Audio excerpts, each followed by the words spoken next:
7번으로 하겠습니다. 예, 질의 시간은 7번으로 하고요. 이어서 보충 질의를 받도록 하겠습니다. 먼저 박병석 의원님 질의해 주시기 바랍니다.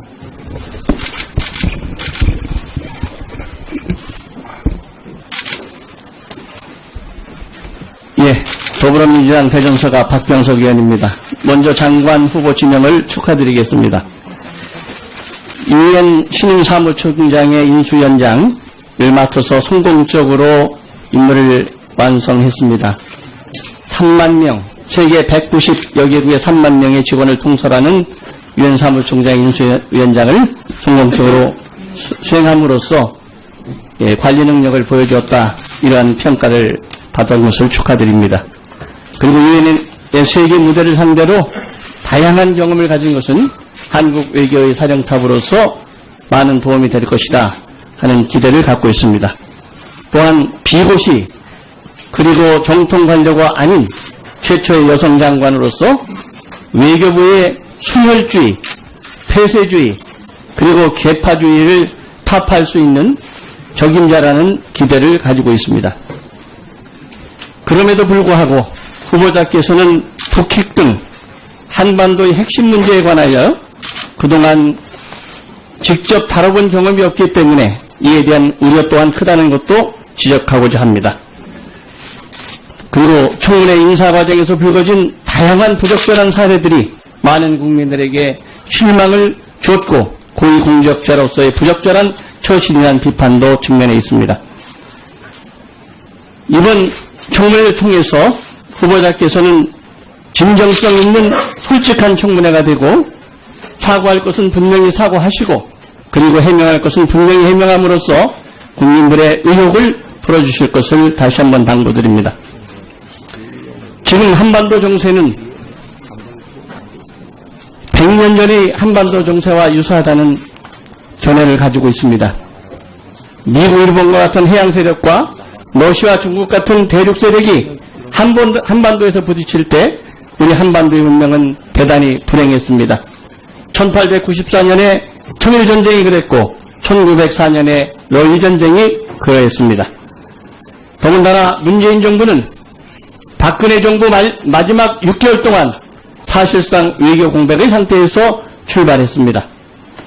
그 어느 때보다도 장관의 역량과 추진력이 절실히 요구되는 시점입니다. 저는 한반도 정세 관리에 크게 세 가지 원칙이 필요하다는 생각을 가지고 있습니다. 첫째는 어떠한 경우도 한반도에 핵이 있어서는 안 된다. 둘째는 어떠한 경우에도 한반도에 전쟁이 일어나서는 안 된다. 세 번째는 한반도의 미래를 결정하는 데 있어서 한반도가 배제된 논의와 결정은 있을 수 없다 하는 견해를 가지고 있습니다. 여기에 대한 장관의 간단한 견해를 밝혀 주시기 바랍니다. 네, 존경하는 박병석 의원님 말씀 그리고 질의 대단히 감사합니다. 말씀하신 대로 이 청문회를 준비하는 과정에서 저의 신변 관련 여러 가지 문제가 제기되었습니다. 제가 사과할 부분이 분명히 있고 깊이 사과드릴 부분이 있습니다. 그렇지만 또 사실이 전혀 아닌 근거 없는 그런 의문들도 많이 제기되었습니다. 이런 부분에 대해서도 소상히 말씀드리고자 합니다. 우선 우리의 외교안보 환경에 대한 의원님의 평가에 전적으로 공감합니다. 엄중한 외교 안보 상황입니다.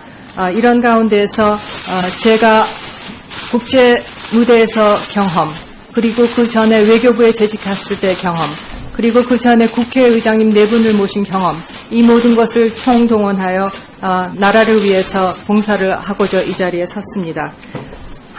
북핵 문제에 관련해서 제가 경험이 미진한 것은 사실입니다만 제가 외교부 국장 재직 시 군축 비확산의 그 국제적인 규범에 대해서는 숙지한 바 있고 또 2006년 제1차 핵 실험이 터졌을 때 정부 대책 차원에서 또 안보리 대책 차원에서 제가 직접 관여한 바 있습니다.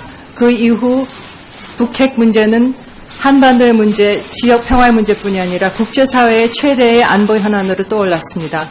이 논의 진행 사항을 유엔 무대에서 소상히 지켜봤습니다. 이러한 모든 관찰과 경험을 역량을 총동원해서 이 문제에 지혜롭게 대응하는 데 외교적인 주도력을 행사하고자 합니다. 감사합니다. 예, 의장 전입에 관해서 좀 묻겠습니다. 2007년 7월 24일, 지금으로부터 17년 전입니다.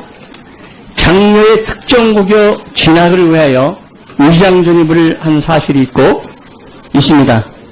오랜 해외 생활, 그리고 장녀는 외국에서 태어나서 외국으로 자라났기 때문에 부모의 자녀에 대한 걱정, 교육에 대한 걱정을 한편으로는 이해 못하는 바는 아닙니다만은 고위공직자로서 면죄부를 받을 수 있는 것이 아니고 당연히 진솔한 반성과 사고가 있어야 한다는 생각을 갖고 있습니다. 또 그 이후에 그 의장 전입을 해명하는 과정에 있어서 본인이 아닌 남편이지만 아마도 친척집인 것 같다 하는 것을 잘못 얘기함으로써 결과적으로 말을 바꾸는 정직성에 관한 논란까지 키우고 있습니다. 도덕성과 정직성이 함께 섞이면서 논란은 증폭되고 있습니다. 여기에 관해서 후보자께서 대국민에게 진심한 가슴에 닿는 사과와 함께 정확한 진상을 말씀해 주시기를 바랍니다. 네, 위원님 말씀하신 대로 공직자로서의 판단이 매우 부족했던 부분이라고 생각하고 이 자리를 빌어서 의원님들과 그리고 국민들에게 진심으로 심심한 사과를 드립니다. 당시 저희 아이는 내내 국내에서 학교를 다니다가 아버지의 안식년을 쫓아서 미국에 가서 고등학교 1년을 다니고 있었을 때 제가 휴가차 가서 봤을 때 아이가 적응하느라고 무척 고생을 하는 걸 봤습니다. 그래서 다시 돌아와서 국내에 적응하는 과정이 좀 걱정이 되어서 엄마의 마음으로 제가 다녔던, 제가 잘 알고 있던 모교에 넣으면 아이가 좀 쉽게 적응하지 않을까 하는 단순한 면에서 그렇게 했는데 공직자로서 그야말로 판단이 부족한 그러한 부분이었습니다. 대단히 죄송스럽게 생각합니다. 이 문제에 대해서 해명 과정에서 저는 임명 발표 소식을 듣고 그 당시에는 제네바 출장 중이었습니다만 곧바로 뉴욕으로 돌아가는 비행기를 타야 되는 상황이었고 뉴욕에서는 급고 귀국을 하느라고 여러 가지 검증 서류에 대한 질문에 답할 상황이 아니어서 그 부분은 저희 남편이 검증팀과 교신을 주고받으면서 해명을 하도록 그렇게 해놓고 제가 비행기를 탔습니다만 그 과정에서 저희 남편이 본인이 전혀 관여하지 않았던 이 위장 전입 문제와 관련해서 특별히 생각 없이 그렇게 아마 친척집이었던 것 같다 이렇게 답을 한 게 문제를 잘못 낀 것 같습니다. 그래서 어쨌든 이게 저희 부부 사이에서 소통이 부족한 부분이었고 그래서 해명 과정에 이런 여러 논란으로 인해서 사실이 잘못 전달된 거에 대해서 대단히 죄송스럽게 생각합니다. 네, 박병석 의원님 수고하셨습니다. 이번에 동원하여 나라를 위해서 봉사를 하고자 이 자리에 섰습니다. 북핵 문제에 관련해서 제가 경험이 미진한 것은 사실입니다만 제가 외교부 국장 재직 시 군축 비확산의 그 국제적인 규범에 대해서는 숙지한 바 있고 또 2006년 제1차 핵 실험이 터졌을 때 정부 대책 차원에서 또 안보리 대책 차원에서 제가 직접 관여한 바 있습니다. 그 이후 북핵 문제는 한반도의 문제, 지역 평화의 문제뿐이 아니라 국제사회의 최대의 안보 현안으로 떠올랐습니다. 이 논의 진행 사항을 유엔 무대에서 소상히 지켜봤습니다. 이러한 모든 관찰과 경험을 역량을 총동원해서 이 문제에 지혜롭게 대응하는데 외교적인 주도력을 행사하고자 합니다. 감사합니다. 예, 의장 전입에 관해서 좀 묻겠습니다. 2007년 7월 24일, 지금으로부터 17년 전입니다. 장녀의 특정고교 진학을 위하여 의장 전입을 한 사실이 있고 있습니다. 오랜 해외 생활, 그리고 장녀는 외국에서 태어나서 외국으로 자라났기 때문에 부모의 자녀에 대한 걱정, 교육에 대한 걱정을 한편으로는 이해 못하는 바는 아닙니다만은 고위공직자로서 면죄부를 받을 수 있는 것이 아니고 당연히 진솔한 반성과 사고가 있어야 한다는 생각을 갖고 있습니다. 또 그 이후에 그 의장 전임을 해명하는 과정에 있어서 본인이 아닌 남편이지만 아마도 친척집인 것 같다 하는 것을 잘못 얘기함으로써 결과적으로 말을 바꾸는 정직성에 관한 논란까지 키우고 있습니다. 도덕성과 정직성이 함께 섞이면서 논란은 증폭되고 있습니다. 여기에 관해서 후보자께서 대국민에게 진심한 가슴에 닿는 사과와 함께 정확한 진상을 말씀해 주시기를 바랍니다. 네, 의원님 말씀하신 대로 공직자로서의 판단이 매우 부족했던 부분이라고 생각하고 이 자리를 빌어서 의원님들과 그리고 국민들에게 진심으로 심심한 사과를 드립니다. 당시 저희 아이는 내내 국내에서 학교를 다니다가 아버지의 안식년을 쫓아서 미국에 가서 고등학교 1년을 다니고 있었을 때 북핵 등 한반도의 핵심 문제에 관하여 그동안 직접 다뤄본 경험이 없기 때문에 이에 대한 우려 또한 크다는 것도 지적하고자 합니다.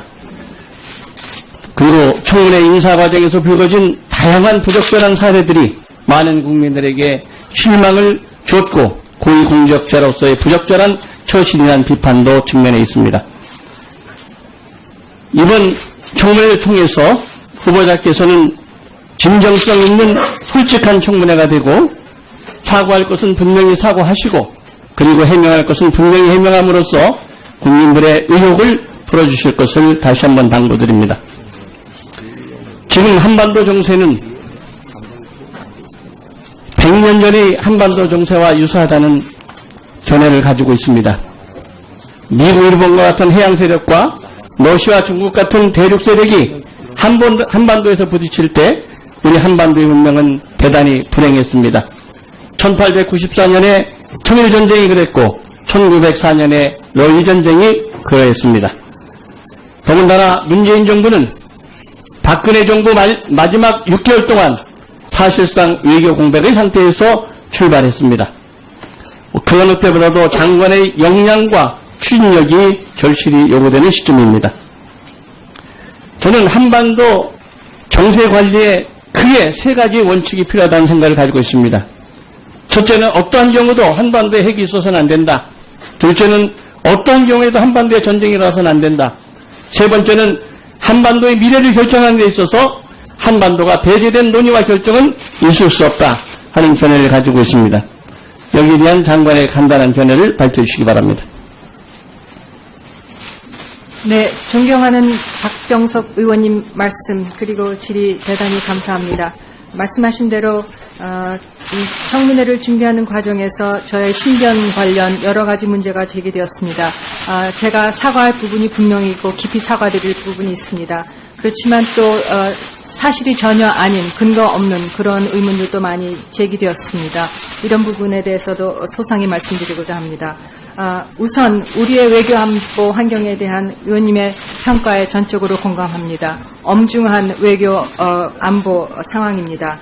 이런 가운데에서 제가 국제 무대에서 경험, 그리고 그 전에 외교부에 재직했을 때 경험, 그리고 그 전에 국회의장님 4분을 모신 경험, 이 모든 것을 7분으로 하겠습니다.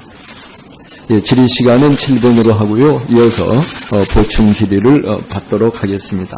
먼저 박병석 의원님 질의해 주시기 바랍니다.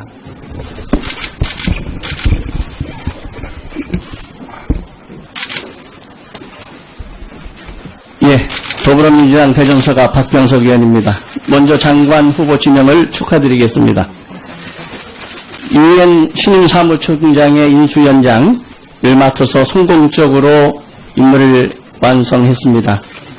3만 명, 세계 190여 개국의 3만 명의 직원을 통솔하는 유엔 사무총장 인수위원장을 성공적으로 수행함으로써 관리 능력을 보여주었다. 이러한 평가를 받은 것을 축하드립니다.